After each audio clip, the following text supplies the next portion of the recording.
Your mind reacts before you even have a chance to think.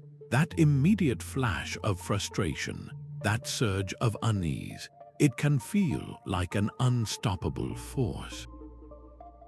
But what if you could build a different kind of mind, one not ruled by these raw impulses but guided by profound wisdom? The Roman Emperor Marcus Aurelius wrote, "You have power over your mind, not outside events." Realize this, and you will find strength. This is the promise of Stoicism, an ancient philosophy that offers a complete architectural blueprint for your inner world. We are going to explore that hidden design step by step, revealing the core principles and daily practices that can systematically transform your reactive impulses into a source of unshakable resilience and clear-sighted judgment. By the end of this, you will understand exactly how to construct a mind that remains your own, no matter what challenges life brings. We will uncover how a simple pause can ease frustration and how seeing the bigger picture softens worry. What is the one impulse you feel has the most control over you? Everything you will ever build within a Stoic mind rests on a single, profound distinction. This is the bedrock, the first and most critical piece of the architecture. It is the practice of clearly separating what is within your power from what is not. The philosopher Epictetus, who began his life in servitude, opened his manual for living with this very principle. "Some things are up to us," he wrote, "and some things are not up to us." Our opinions, our impulses, our desires, our aversions, in a word, whatever is our own doing, this is within our control. Everything else, from our reputation to our wealth to the actions of other people, is not. This is the dichotomy of control. Think of the last time you were stuck in traffic, inching forward with no end in sight. The immediate impulse is frustration, maybe even a sense of tension. Your heart rate climbs, you grip the steering wheel, but apply the dichotomy. Can you control the red lights ahead? Can you control the car that just cut you off? These are external events firmly outside your control. What remains inside your sphere of power is your judgment of the situation and your resulting actions. You can choose to see this delay as a personal challenge, or you can choose to accept it as a simple fact of the moment. You can use the time to listen to something meaningful or to practice patience. The traffic jam itself is neutral. It is your judgment that colors it with stress. Take a moment and bring to mind one thing that is causing you concern right now. Now hold it up to this simple filter. Is it something within your own mind, your own choices, your own actions? Or is it an external event, the opinion of another, an outcome you cannot command? Merely placing it into the correct category begins to loosen its grip. This is not about giving up. It is about focusing your energy with precision, building your inner citadel on solid ground, not on the shifting sands of chance. What is the very first thing that happens in your mind when you face a setback? Before you form a complete thought, there is a flash, a raw, unfiltered jolt. Your heart might pound, your face might flush, a wave of heat or cold might wash over you. The Stoics had a name for this immediate, biological startle response. They called it a Premeditatio, a pre-emotion. This is not a failure or a moral flaw. It is simply the body's first alert signal. It is the initial spark before the flame of a full-blown emotional reaction. The Roman philosopher Seneca wrote that the wise person is not one who never feels these initial bites, but one who refuses to feed them. The entire architecture of a Stoic mind is built around that critical, breath-long space between the initial spark and your assent to it. That is the moment where your freedom truly lies. Imagine you are cut off in traffic. The first thing you feel is not anger itself, but a sudden surge of energy, a tightening in your chest. That is the Premeditatio. The untrained mind, operating on autopilot, often grabs that spark and fans it into a roaring fire of reaction, perhaps by raising a voice or making a gesture. It gives its full assent to the impulse. The Stoic mind, however, has been trained to notice that initial tightening, to observe it with a quiet curiosity, and in that simple act of noticing, it creates a pause. It is within that pause that you reclaim your power. You can acknowledge the spark without having to build a bonfire from it. Think of a recent time you acted on a sharp impulse, perhaps sending a quick message in frustration or speaking sharply to someone you care about. Can you recall the physical sensation that came just before the action? That was the pre-emotion, the initial signal. The practice is not to stop the signal, but to learn to sit with it for just one moment longer, to interrupt the old, automatic chain of reaction. This is how you begin to build your inner citadel, not by building walls so high that nothing can touch you, but by installing a gatekeeper at the very entrance, one who knows the difference between a messenger and an invader. That initial spark of sensation is just raw data. It becomes something more only when you grant it permission. Every piece of information that enters your mind, from a sudden noise to a thoughtful comment, is what the Stoics called an impression. It is a mere suggestion, a potential version of reality presented for your review. Your power, the very core of your inner citadel, lies in a single, deliberate act, the act of assent. This is your conscious choice to either accept that impression as the full and final truth, or to withhold your approval and question its validity. Marcus Aurelius reminded himself, you have power over your mind, not outside events. Realize this and you will find strength. Notice he did not say you have power to stop events from happening. He said you have power over your mind, and that power is exercised in the moment you choose what to believe. Consider a common scenario. You receive an email from a colleague, and within it is a piece of constructive feedback. The first impression, the raw data, is the text on the screen. But immediately, another impression arises, one that says, this person thinks I am not performing well. This feels like a challenge to my progress. The untrained mind, operating on autopilot, gives its immediate and full assent to this second, more loaded impression. It accepts the story of challenge and underperformance as absolute fact. The emotional and physical reaction follows instantly, a flush of warmth in the face, a tightening in the stomach, a guarded posture. The Stoic mind, however, intercepts that second impression before assent is granted. It pauses and examines the data.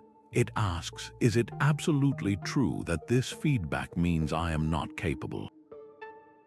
Could there be another interpretation? Perhaps the colleague is genuinely trying to help. Perhaps the feedback is about one specific action, not my entire character. By withholding immediate assent, you create a space for reason. You can then choose to assent to a different, more measured impression, such as, this is information I can assess and use for growth, or this is one person's perspective, and I will consider it calmly. The feedback itself, the external event, remains the same, but your judgment of it, which is entirely within your control, transforms the entire experience. What is one common impression you automatically assent to that causes you unease? Is it the thought that you are still learning when you make a mistake? Or the impression that a quiet room means you have a moment for reflection? Notice how quickly you have historically given your consent to that story. The practice of withholding assent is not about becoming cold or detached. It is about building a filter of wisdom so that you are no longer a passive recipient of every mental suggestion, but an active architect of your own reality. That pause, that space between impression and assent, is where you build your sovereignty. But how do you make that space feel truly vast, How do you fill it with a perspective so powerful it dissolves pettiness and worry? Marcus Aurelius, ruling an empire from the edge of its frontiers, constantly returned to a single mental exercise to achieve this. He would write, "Remember that very little is needed to make a happy life, and look down from above upon the countless gatherings and ceremonies, voyages, and the varied composition of peoples." This is the practice of the view from above, a profound act of cognitive detachment. It is the deliberate choice to mentally pull your awareness back, far back, until you see your life not from within your own worried mind, but from the silent, expansive vantage point of the cosmos itself. Imagine you are preparing for a significant presentation at work, and the familiar tightness of anxiety begins to form in your chest. The untrained mind stays locked in that small, fearful space, magnifying every potential mistake. Now practice the view from above. In your mind's eye, rise up, see yourself first in the room, a single figure surrounded by others.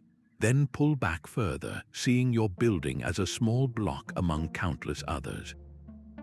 See your city as a network of lights, your country as a shape on a spinning globe.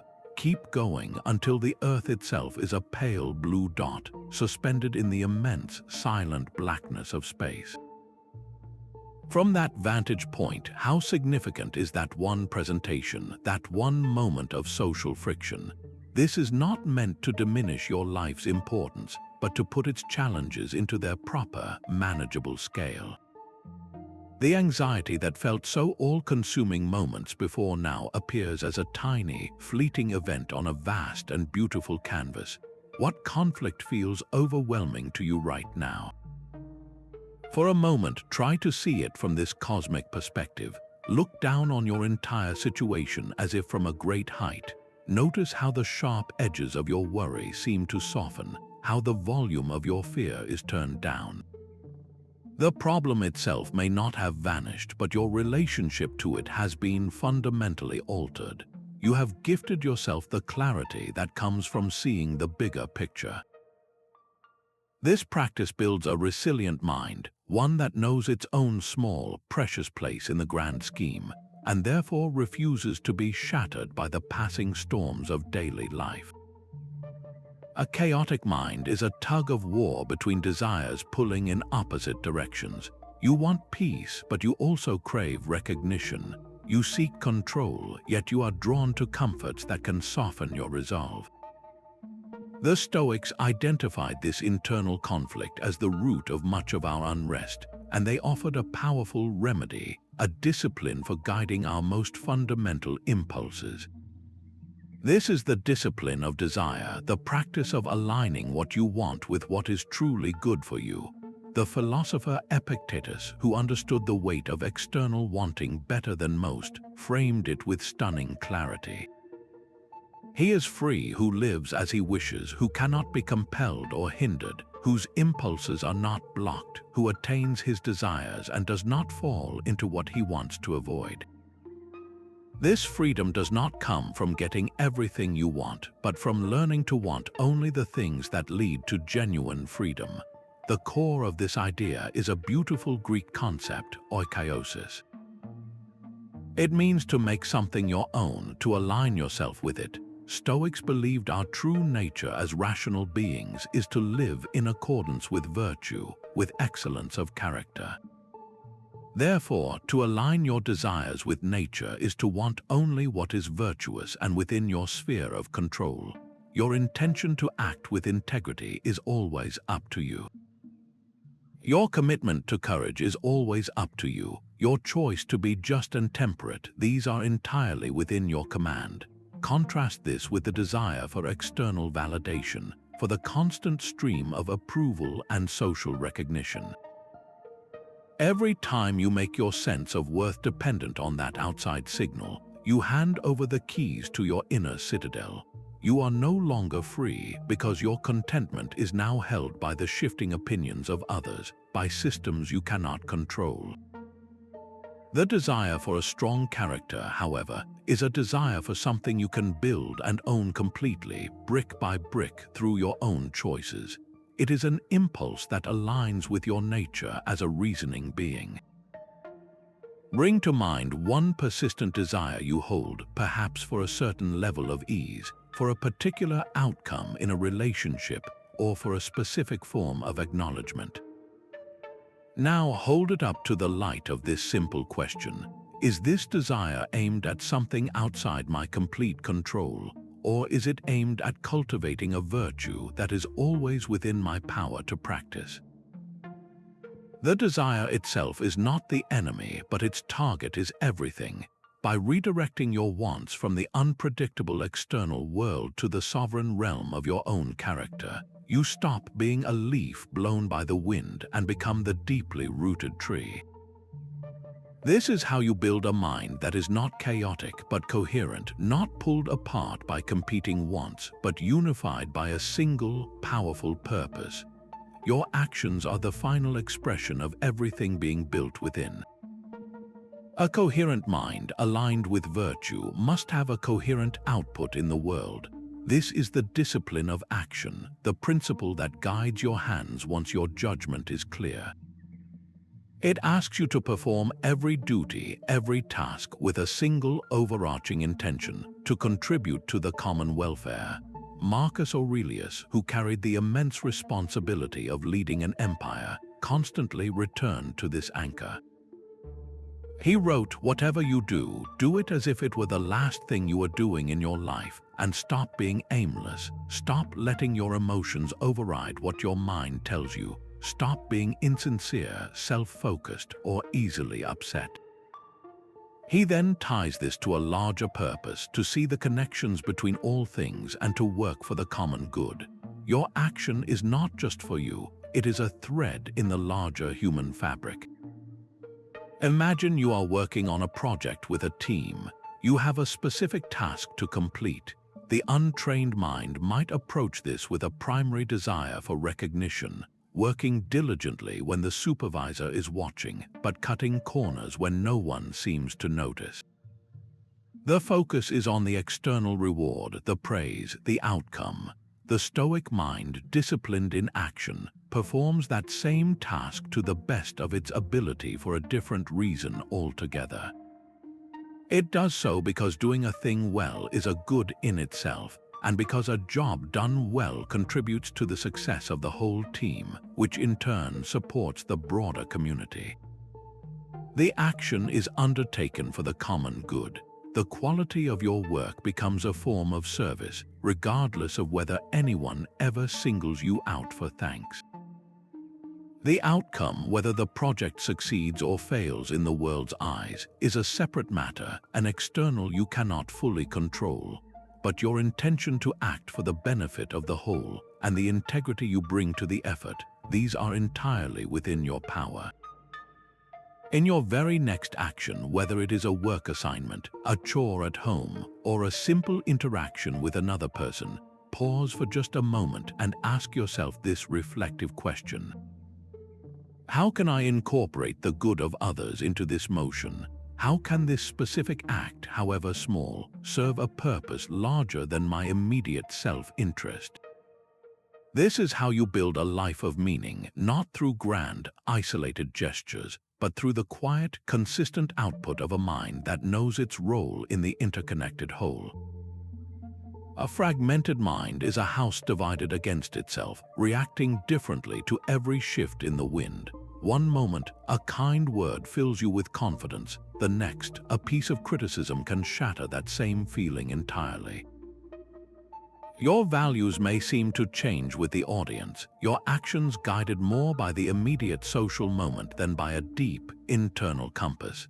This stands in contrast to the Stoic ideal, which seeks not to suppress your emotions, but to forge an unshakable core, an integrated self where your principles, your judgments, and your actions all speak with one voice. Seneca beautifully captured this harmony when he wrote, "I shall show you a soul that is at peace, not one that is merely sound, but one that is also in a state of calm and unity." That unity is the mark of true integrity. It means the person you are in private is the same person you are in public. The person you are in times of success is the same person you are in times of hardship. Consider how a person of strong, integrated character responds to the world. When praise comes their way, they receive it with quiet gratitude, acknowledging the kind words without letting them define their self-worth. They understand that flattery is an external thing, as fleeting as the wind, and when feedback arrives, perhaps even feedback that feels sharp or unfair, they meet it with the same steady demeanor. They do not crumble because their sense of value is not built upon the opinions of others. They assess what is offered calmly, extracting any useful grain of truth for their own growth, and peacefully let go of the rest, all without losing their inner balance. Their response is uniform because it flows from a consistent inner source, not from the changing tides of external events. This is the profound strength of an integrated self. It is the final architectural achievement of the Stoic mind, where the disciplines of desire and action are fused into a single, coherent way of being. Where do you notice a space in your own life between what you believe and how you actually behave? Perhaps you value patience, but find yourself consistently short-tempered in a specific daily situation. Or you champion honesty, yet sometimes soften the truth to avoid a minor, uncomfortable moment. This is not a cause for self-criticism, but a map showing you exactly where to begin your next phase of construction. That very awareness of the misalignment is the first and most crucial step toward building your own unshakable core. The Stoic mind does not see obstacles, it sees training grounds. This is the final piece of the inner architecture, the forge where wisdom is tempered into unbreakable resilience. A hindrance is never just a hindrance, it is the raw material for your growth. Marcus Aurelius, facing immense pressures and complex situations, wrote this simple, powerful reminder: the impediment to action advances action. What stands in the way becomes the way. This is the heart of amor fati, a love of one's fate, where you learn to embrace every single thing that happens, not with passive resignation, but with the active understanding that it is all fuel for your inner fire. Consider the story of Thomas Edison. His laboratory, a hub of his life's work, was once consumed by flames. As he watched the blaze, he did not fall into despair. Instead, he famously told his family to go and get his sons because they would never see a fire like this again. He then immediately set about rebuilding, seeing the clean slate not as a catastrophe, but as an opportunity to correct old mistakes and design something even better. The fire was the ultimate external challenge, something completely outside his control. Yet his judgment of the event, his refusal to see it as a pure tragedy, is what allowed him to transform that very obstacle into the catalyst for his next great leap forward. The flames did not stop his action, they advanced it. Now, bring to mind one current obstacle in your own path. It might be a professional challenge that feels like a wall, a personal friction that causes daily strain, or an unexpected change that has disrupted your plans. Look directly at it and ask yourself this transformative question: how can this very thing, this impediment, be used as fuel? How can it train a virtue you wish to strengthen? Can it teach you patience if you find yourself rushing? Can it cultivate courage if you feel a pull toward retreat? Can it force a clarity you have been avoiding? The obstacle is not your enemy, it is your sparring partner, and this difficult moment is your private gymnasium. By choosing to see it this way, you stop fighting your reality and start working with it, building a resilience that does not just endure hardship, but is forged by it. Chaotic weather is the constant condition of life. Plans shift without warning, news arrives that changes your day, and the actions of others create turbulence you never asked for. In the face of this relentless change, the Stoic ideal is not to become a stone, numb and unfeeling, but to cultivate a profound inner stillness. The Greeks called this state apatheia, a term often misunderstood. This is not the cold emptiness of apathy. It is the vibrant, chosen calm of a mind no longer whipped into a frenzy by every passing wind of passion. It is composure, not suppression. Seneca described the goal as a mind freed from disturbance, a mind that stands firm and sees its way through the clouds, not one that hides from the storm. Imagine you are at an airport and your flight, the one you carefully planned for, is abruptly cancelled. The scene around you unfolds with a chorus of frustration. Travelers are raising their voices, agents look overwhelmed, the line for rebooking seems to stretch for miles. The immediate, raw impulse is to join the chorus, to feel your own temperature rise, to hold your phone tighter as thoughts about meetings and accommodations flood in. This is the storm. Now observe another traveler. They receive the same news. They take a slow, deliberate breath. They acknowledge the inconvenience, perhaps even feel a flicker of that initial disappointment, the Premeditatio. But then they do not feed it. They pull out their phone not to vent but to calmly research alternative routes. They speak to the agent with respect, recognizing the person behind the counter is not the cause of the weather. They have not stopped feeling, but they have chosen not to be ruled by the feeling. Their inner world remains a place of deliberate action, not reactive chaos. This is equanimity in practice. It is the quiet recognition that the cancellation is an external event. The reactions of others are outside your command, but your own response belongs entirely to you. What is one situation that reliably stirs your own peace? Is it a difficult conversation, a sudden financial pressure, or the constant ping of digital demands? Now picture what equanimity would look like in that very scenario. Not a robotic absence of emotion, but a steady presence, a quiet breath before you speak. A measured assessment instead of a hurried reaction. You are not building a wall to keep life out. You are building a deep, unshakable anchor so that when the winds come, you may sway, but you will never break. This profound calm you are building is not meant for a perfect world, but for this one, with all its inherent uncertainty. There is a powerful Stoic exercise designed to strengthen the mind against the fear of losing what we hold dear, a practice known as Premeditatio Malorum, the Premeditation of Challenges. This is not about pessimism or dwelling on difficult outcomes. It is a deliberate mental rehearsal for life's inevitable hurdles, a way to transform potential future shocks into manageable realities. Seneca advised his friend Lucilius to practice this very thing, writing, "He robs present ills of their power who has perceived their coming beforehand."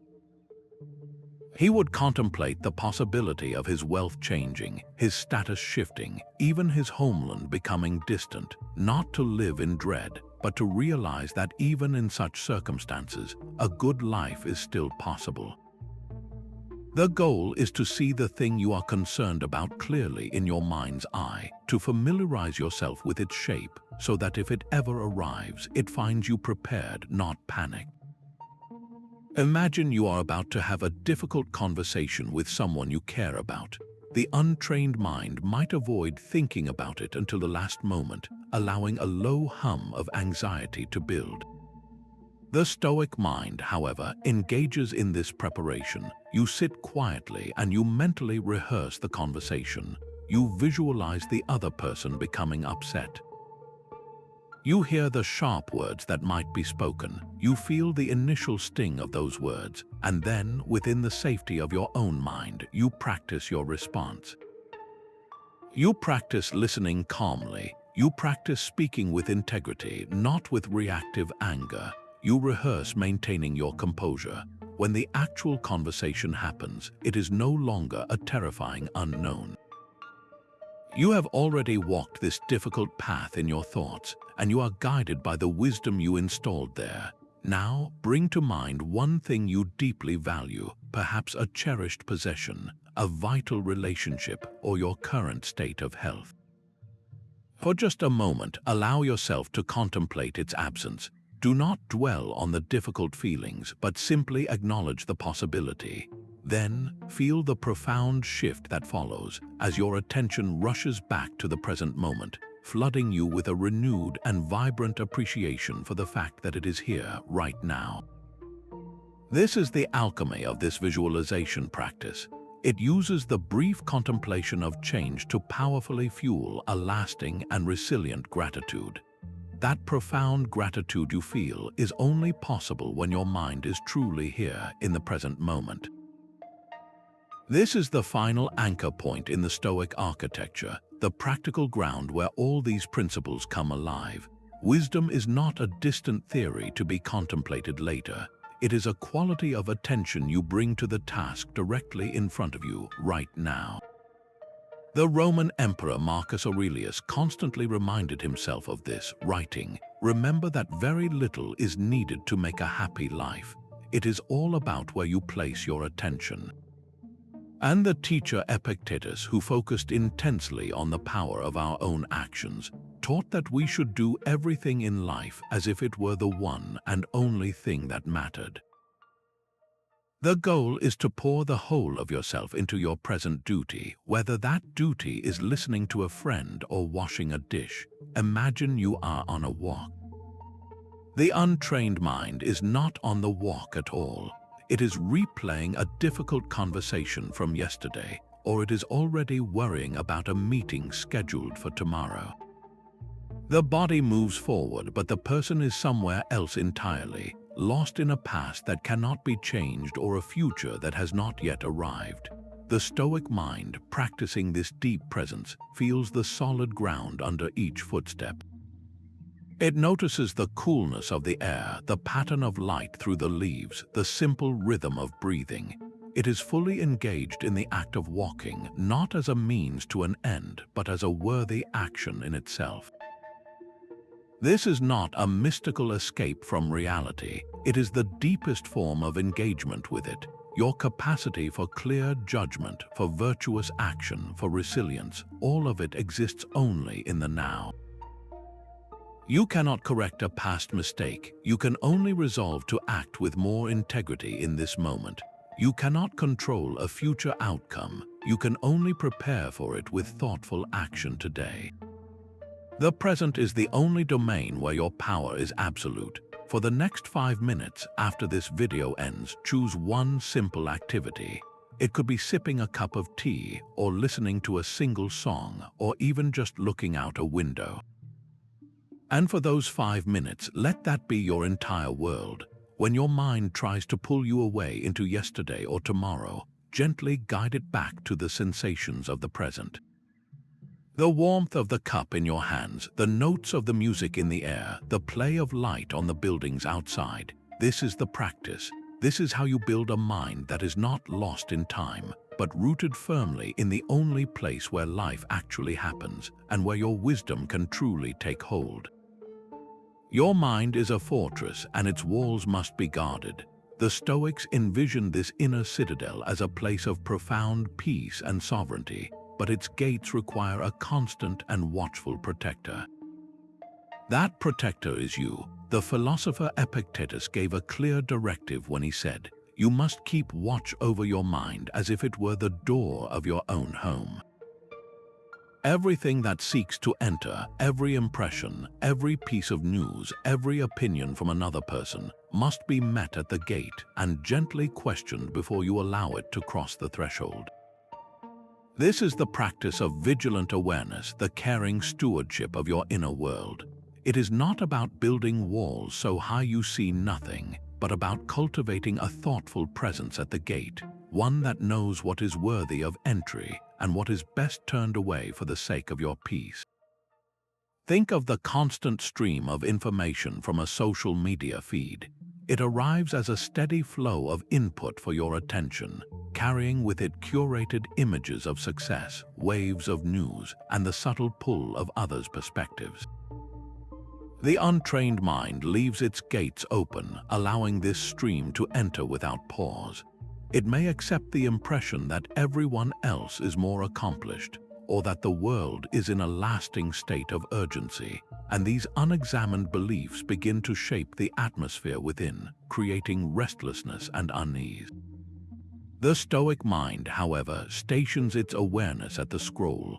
It notices a post that sparks a feeling of comparison, and it pauses. It asks, is this impression true? Is it helpful for me to let this idea settle within my space? By consciously choosing not to invite that particular thought inside, you are not ignoring reality.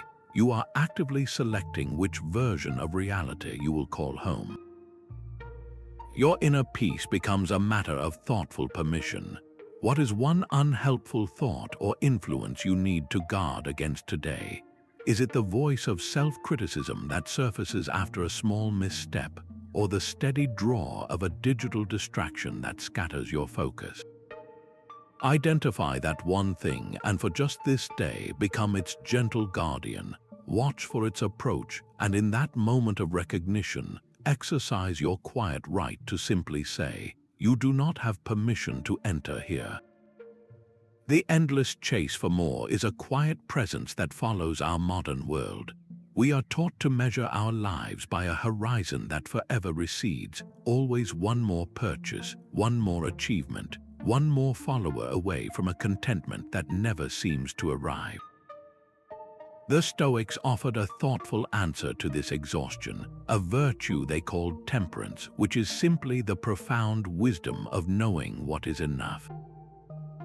Seneca captured this freedom perfectly when he wrote, "What is the difference between the person who desires nothing and the person who has everything? The wise person is abundant because their desires have found their limit. They are not defined by what they lack, but by what they possess within themselves." Consider the pursuit of wealth, a goal that by its very nature has no finish line.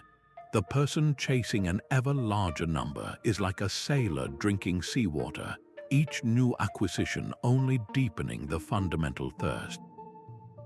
Their peace is perpetually conditional, dependent on a market fluctuation or a competitor's move, things entirely outside their control. Now contrast this with the person who has calmly and clearly defined what enough means for their needs. They have shelter, sustenance, and a foundation for their life.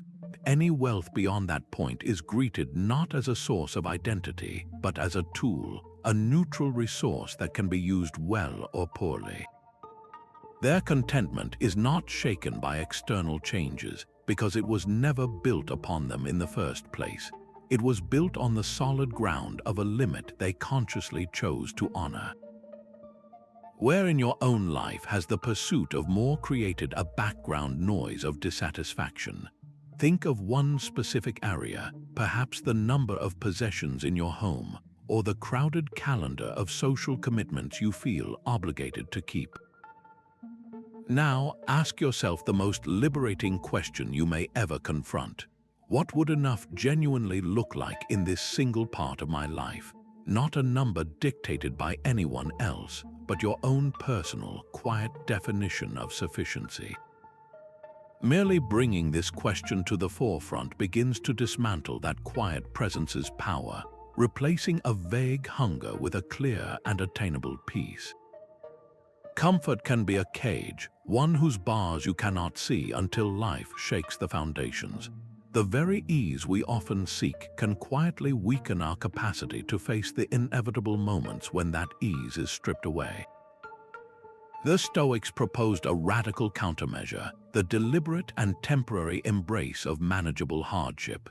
This is the practice of voluntary discomfort, a training regimen for the soul designed to build a resilience that is not theoretical but lived in the bones. The philosopher Musonius Rufus taught that to practice hardship is to strengthen the mind, just as physical exercise strengthens the body. He argued that by occasionally choosing what is difficult, we prove to ourselves that we can endure far more than we believe, and we drain the power from future adversity to shock or control us. This is not about seeking pain for its own sake, but about conducting small, safe experiments in your own fortitude. consider the simple act of taking a cold shower. The initial impulse is to recoil from the chill, to quickly turn the knob back to warm. But when you choose to stay for just 30 seconds under the cold water, you are doing more than just shocking your system. You are having a direct conversation with your own resistance. You feel the urge to escape, you observe the physical sensation, and you consciously choose to remain. In that small, private victory, you are building a memory of endurance. You are teaching your nervous system that discomfort is not an emergency, but a passing state that you have the power to navigate. Or consider skipping a single meal, not with a mindset of deprivation, but as a practice in mindfulness. You notice the hunger pangs arise, and instead of immediately satisfying them, you sit with the sensation.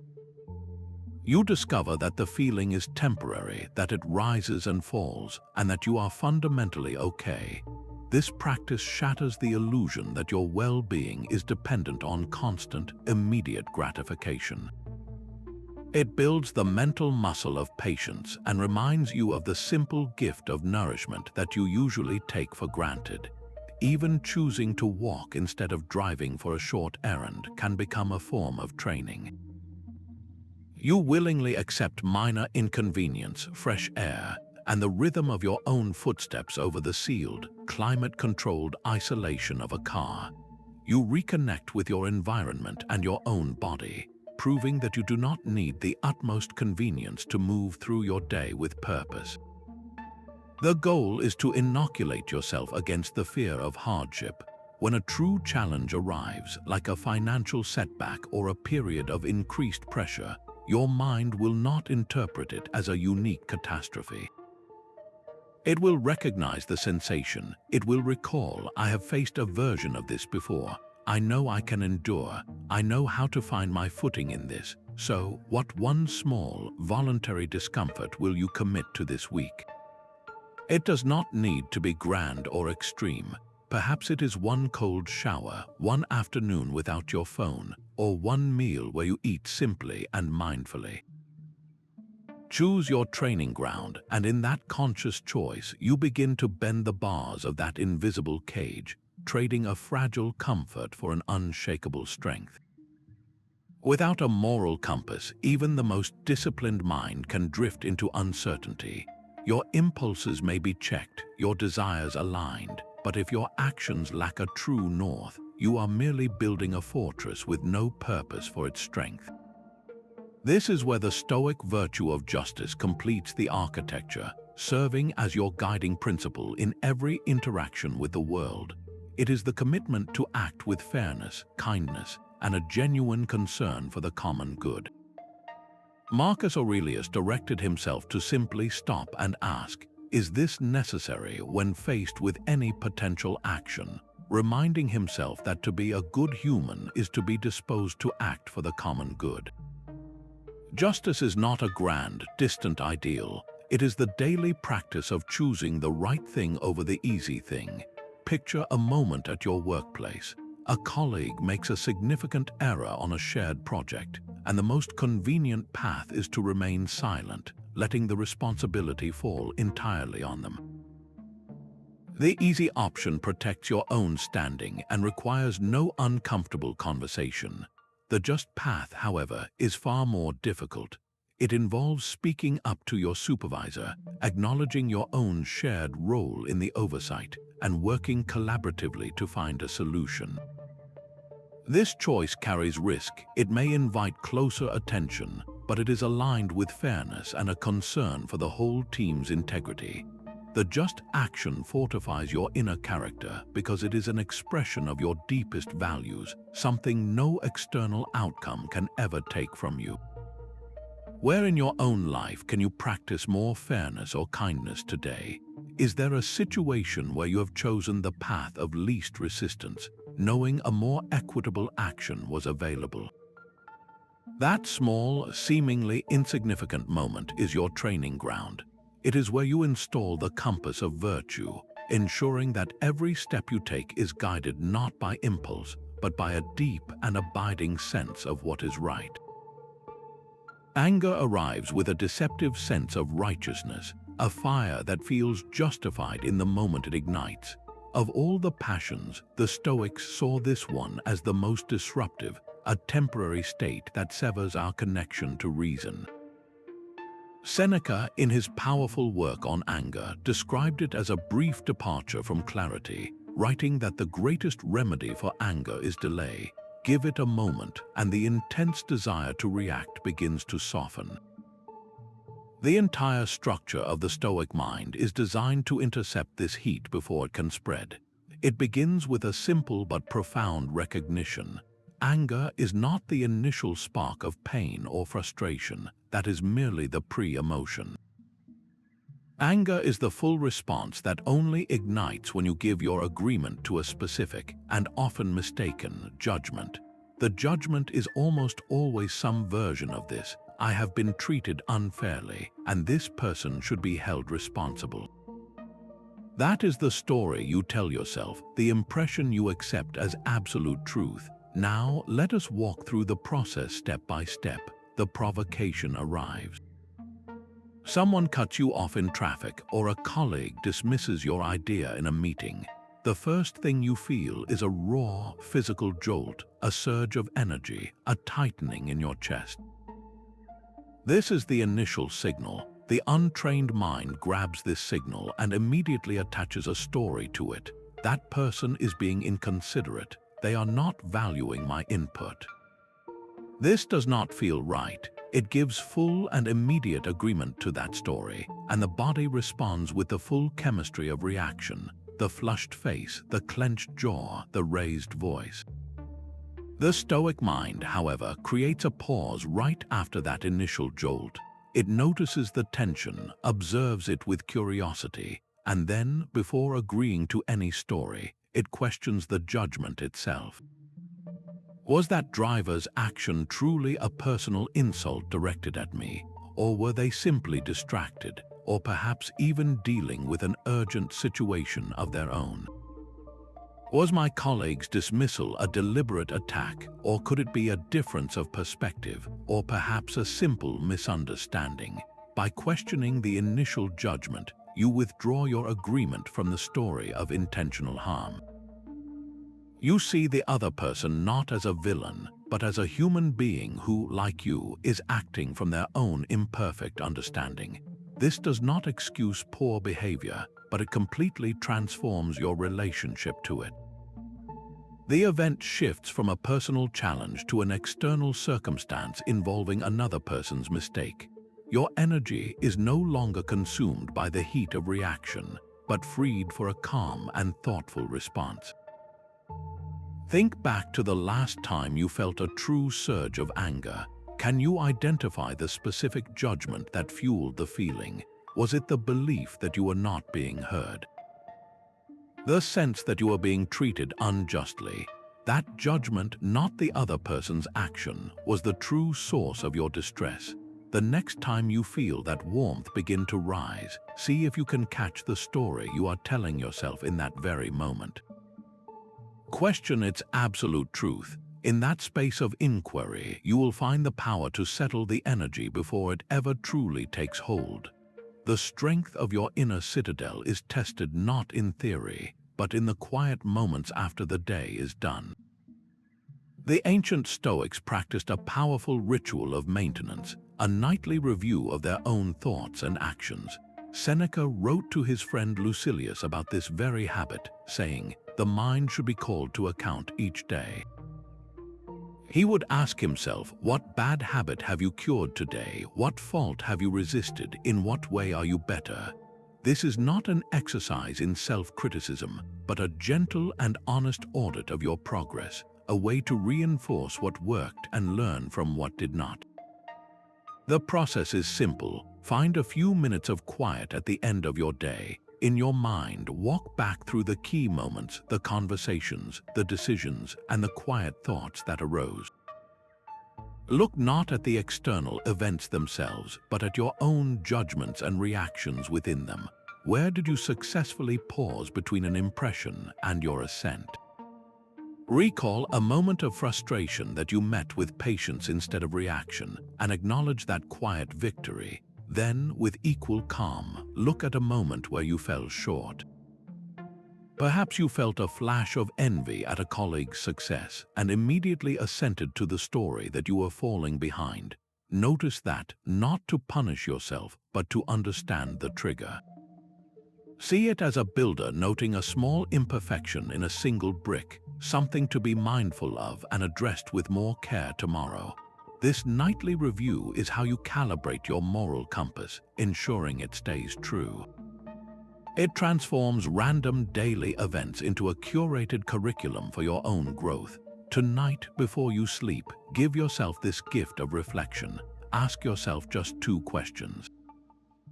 Where did I act with strength and virtue today? And where is there one small opportunity to do better tomorrow? In this simple practice, you are not just ending a day, you are actively building a wiser one.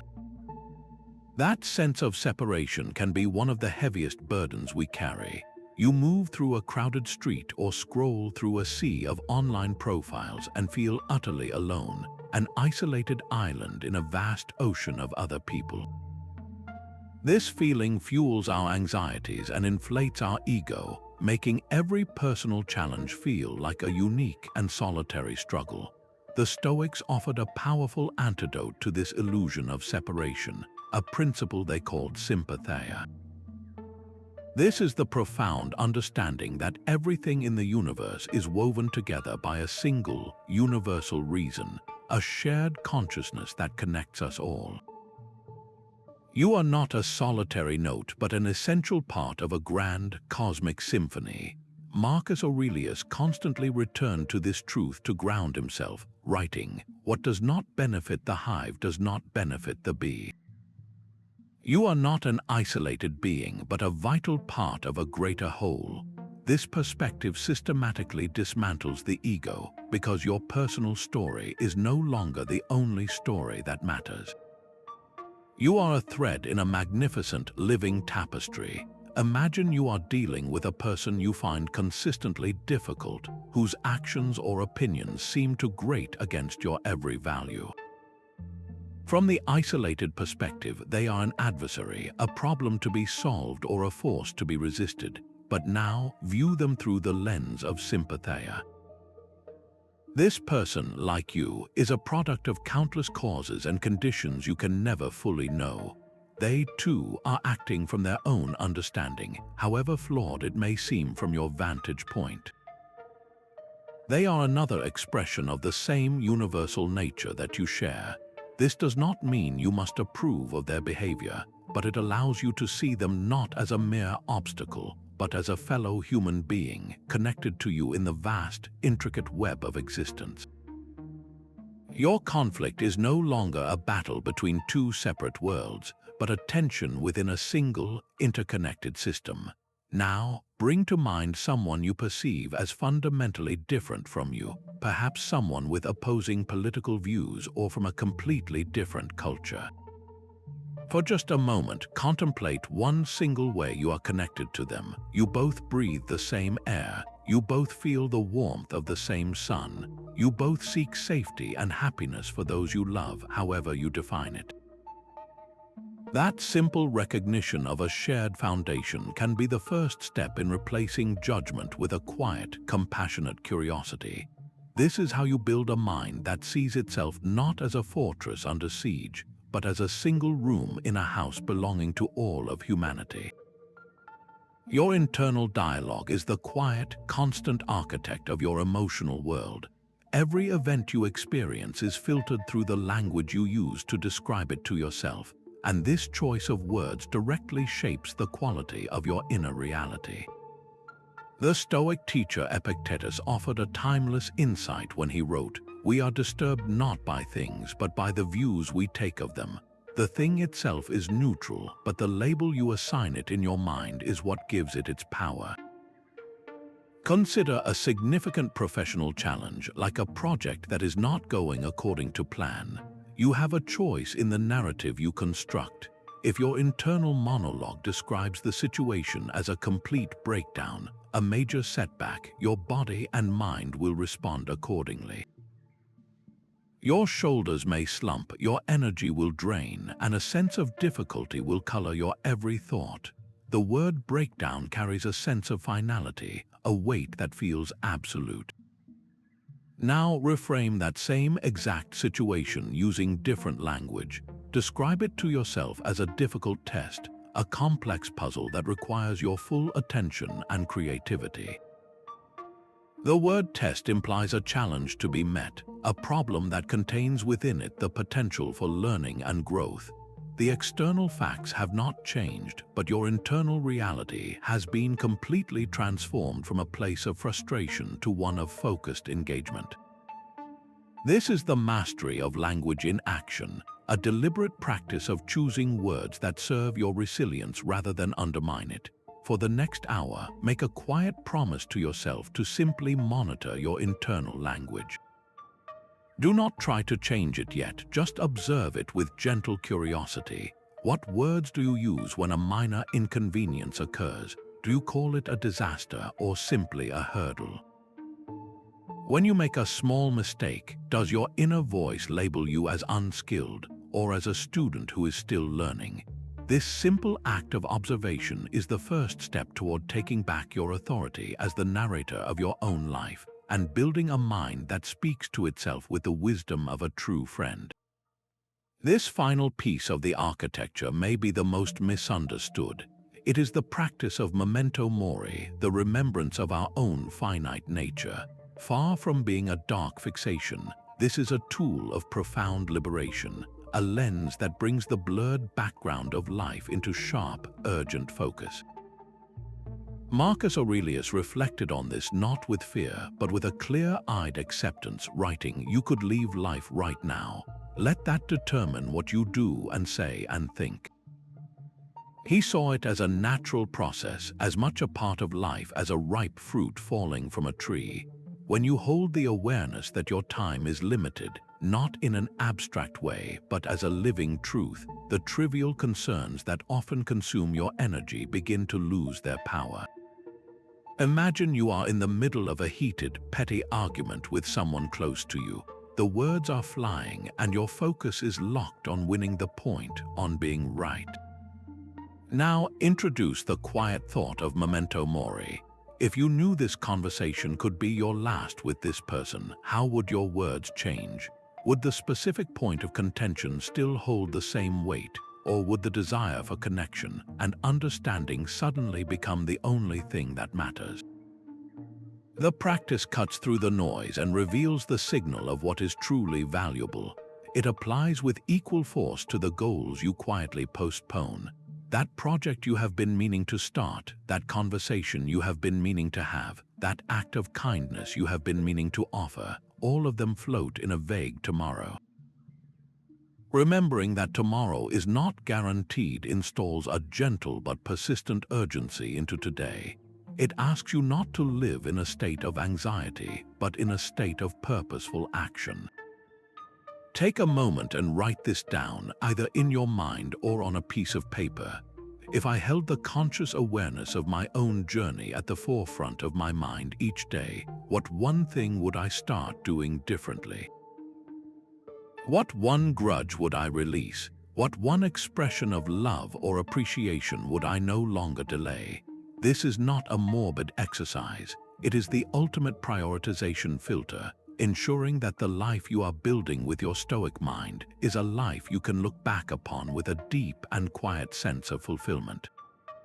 That constant hum of wanting more creates a subtle but persistent static in the mind. It is the background noise of a life stretched thin by too many desires and too many open-ended commitments. The Stoic response to this mental clutter is a radical act of simplification, a disciplined focus on the essential while systematically letting go of everything else. Seneca observed that the person who is not busy is not idle, but truly free, because they have protected the space within for what truly matters. This freedom comes from a clear and firm prioritization, where the only things deemed essential are the cultivation of good character, and the fulfillment of your necessary responsibilities.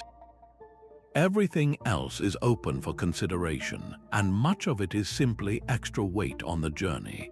Think of your weekly schedule, a mosaic of appointments, social plans, and personal tasks. The untrained mind says yes to almost everything, fearing missing out or disappointing others. The calendar becomes a crowded map of other people's priorities, leaving little room for your own peace or deep work. The Stoic mind, committed to simplification, begins to ask a different question of each commitment. Does this activity contribute to my growth in wisdom, courage, fairness, or moderation? Is this a necessary responsibility required by my roles in life, or is it an optional distraction I have accepted out of habit or a desire for approval? By applying this filter, you start to see entire blocks of time that can be reclaimed. That weekly social gathering you attend out of obligation, but which leaves you feeling drained rather than connected, can be released. The impulse to constantly check a device for new information can be quieted, creating islands of silence in your day. This is not about becoming a hermit, but about becoming intentional. It is the mental equivalent of clearing out a crowded closet, letting go of the clothes you never wear to create space and clarity around the few items you truly love and use. The physical environment reflects the inner one. A diet filled with processed, convenient foods can cloud both body and mind, while a simplified diet of whole, nourishing foods brings clarity and sustained energy. A living space filled with unused possessions demands constant attention and upkeep, while a simplified space feels calm and restorative. In every case, you are removing the non-essential to make room for a more focused and purposeful life.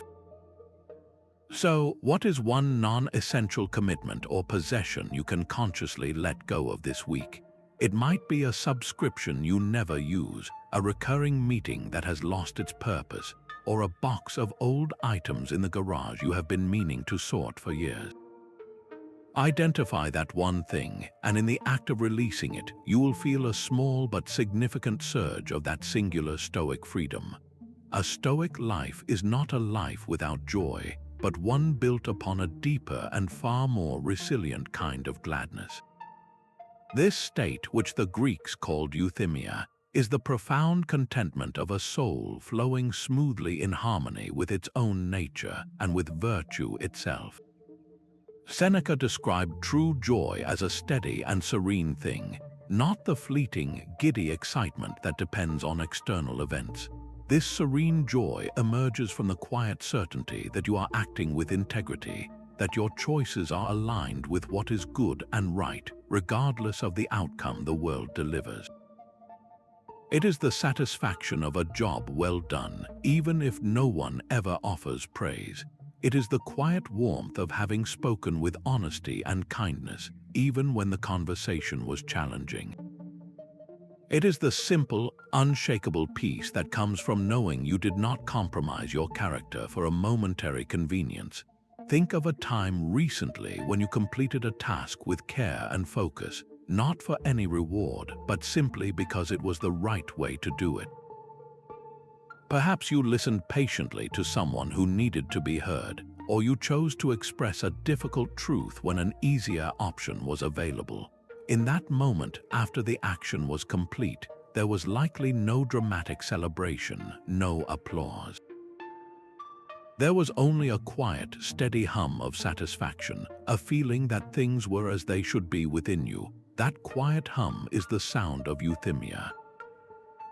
It is the internal reward for a life lived in alignment, a joy that no outside force can ever take from you. What recent action of yours, however small, brought you that specific kind of quiet, virtuous satisfaction? Who do you look to as a model of wisdom? This question was central to the Stoic practice, a vital tool for building the inner citadel when the architectural plans felt abstract. The Stoics understood that we learn character not just from principles, but from seeing those principles embodied in a human life. They called this figure the sage, an ideal of perfected wisdom, but for their daily practice, they turned to historical exemplars, philosophical ancestors whose lives provided a living blueprint. Epictetus, who was born into a life of servitude, directed his students to have these models before their eyes night and day, urging them to live as the imitators of Socrates or Zeno. This was not about blind worship, but about having a constant, tangible reference point for what virtue looks like in action. Consider the virtue of courage. You can read about its definition, but to truly understand its texture, you look to a figure like Cato the Younger. In the final days of the Roman Republic, Cato chose to stand against the rising power of Julius Caesar, not for personal gain, but for his unwavering commitment to the Republic's principles. When his cause was ultimately lost, he chose a path of intentional departure rather than live under what he saw as tyranny. His final night was spent in quiet philosophical discussion, a powerful testament to a mind that remained its own master until the very end. His action was not about an ending, but about a profound consistency of character, a refusal to compromise his core self. The Stoics did not focus on the final act itself, but on the unwavering integrity that defined his entire life. When you face your own moments of pressure, where the easy path beckons you to abandon a principle, you can hold up the example of Cato's constancy. How would he have assessed this situation? How would he have navigated this fear? The model does not give you the answer, but it calibrates your moral compass, providing a standard against which to measure your own choices. So, who is the one person, real or historical, you can choose to serve as your personal model for a single virtue you wish to strengthen? It does not need to be a famous philosopher. It could be a grandparent known for their profound patience, a public figure renowned for their justice, or a friend whose kindness seems unshakable. Select one individual and one specific quality. Then, in your daily challenges, when you feel the pull of an easier, less virtuous path, simply ask yourself, what would they do in this moment? This simple question installs a guide within your own architecture, a living example that helps you build a character not from theory alone, but from the wisdom of those who have walked the path before you. Your mind has a natural tendency to focus on the negative, constantly scanning the horizon for potential challenges and disappointments. This ancient survival instinct, however, can leave you feeling as though you are always under pressure, overlooking the quiet good that already fills your life.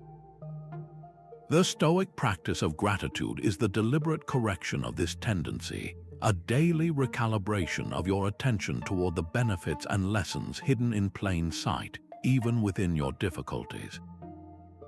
Marcus Aurelius began his own days with this very realignment, writing, "When you arise in the morning, think of what a precious privilege it is to be alive, to breathe, to think, to enjoy, to love." He focused not on material comforts, but on the opportunity to practice virtue, to act with justice and courage, seeing each new day as a fresh field for building his character. This is gratitude as a form of strength, a recognition that the raw material for a good life is already here. The simplest way to cultivate this habit is through a nightly gratitude journal, but with a distinctly Stoic focus. Instead of just listing pleasant events, you turn your attention to character and growth. You might write that you are grateful for the patience you managed to show during a frustrating delay, for the honesty a friend offered you even when it was difficult to hear, or for the simple fact that you had the capacity to learn something new today.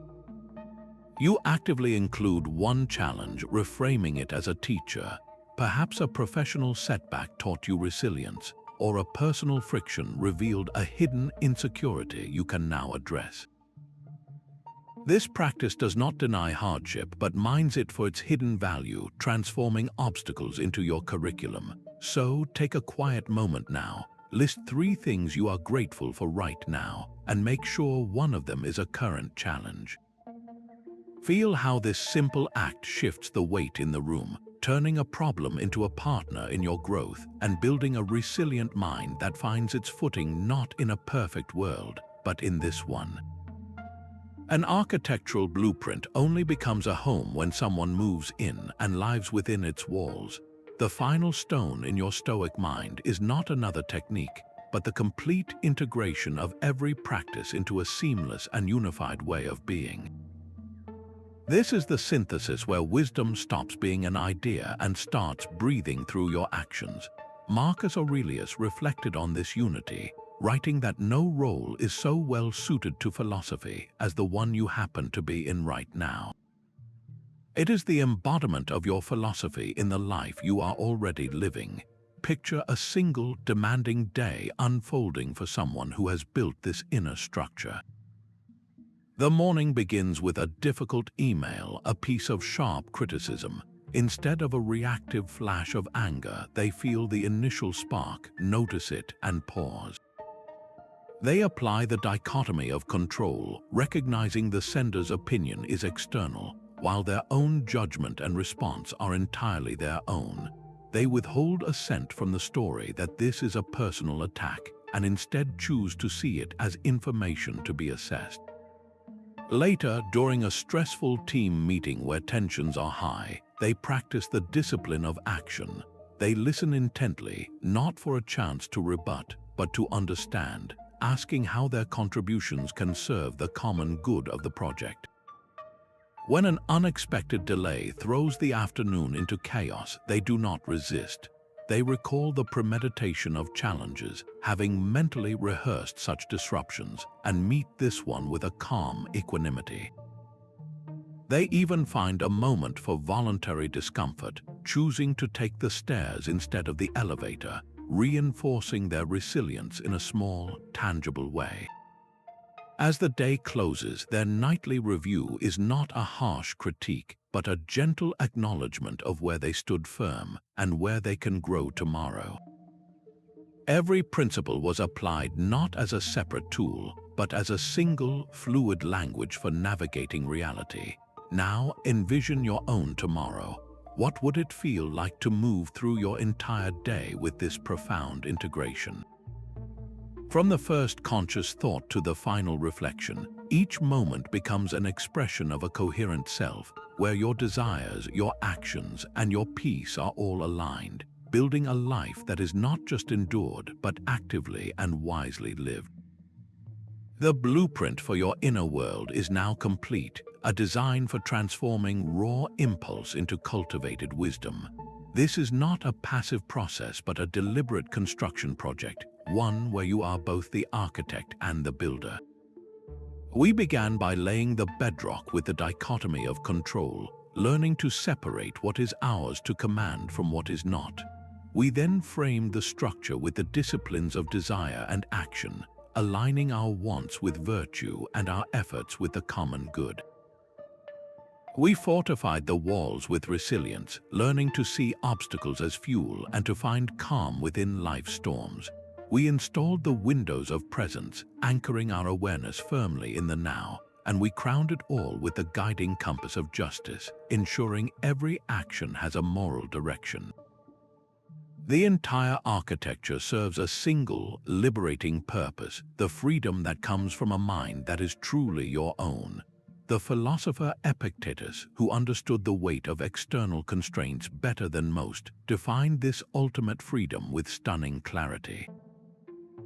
He said, "No person is free who is not master of themselves. This self-mastery is the final result of your construction, the serene sovereignty over your own inner kingdom." You are the architect of your mind. Every choice to pause before assenting, every decision to act with fairness, every moment of quiet gratitude, each one is another brick laid, another beam secured. This is not a philosophy to be left in books, but one to be lived in the quiet moments and the demanding days.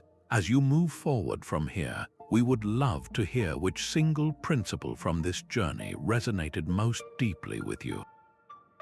Was it the power of the pause between impression and assent, the liberating practice of the view from above, or the quiet strength of voluntary discomfort?